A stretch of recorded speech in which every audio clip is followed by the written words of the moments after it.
Have you ever stopped to ponder the incredible transformation of architecture in video games? From the pixelated 2D structures of the early days to the almost photorealistic environments we see today, the journey has been nothing short of remarkable. Our story begins in the early 80s. Back then, game architecture was a distant thought, with most games boasting simplistic 2D designs, often made up of basic geometric shapes.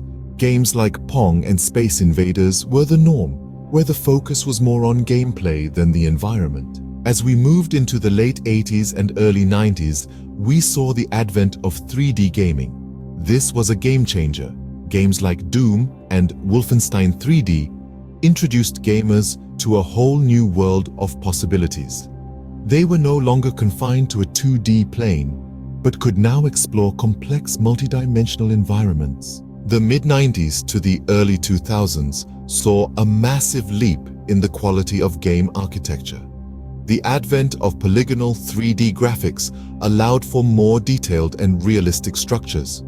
Games like Final Fantasy VII and Half-Life boasted environments that were rich in detail and depth, delivering an immersive gaming experience like never before. As we moved into the mid to late 2000s, the increase in processing power allowed for even more detailed environments. Games like Crysis and Uncharted took full advantage of this, pushing the boundaries of what was possible in terms of game architecture. The environments were not just backgrounds anymore.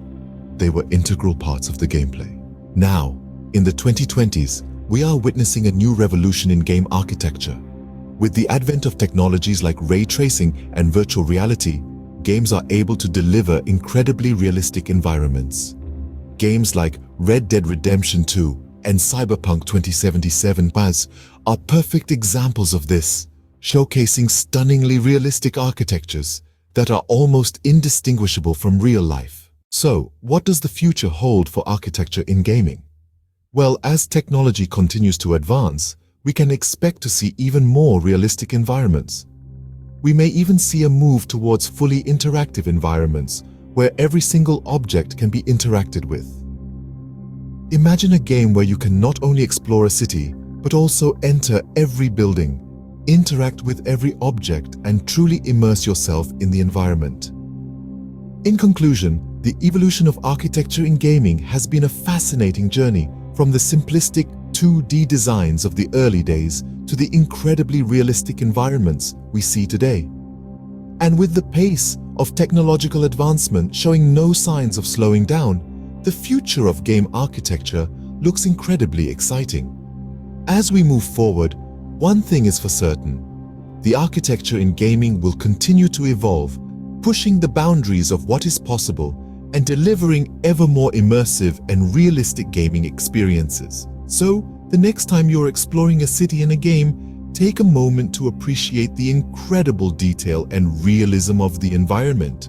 Because behind every building, every street, and every object, there's a story of evolution and innovation. And that, dear listener, is the beauty of architecture in gaming.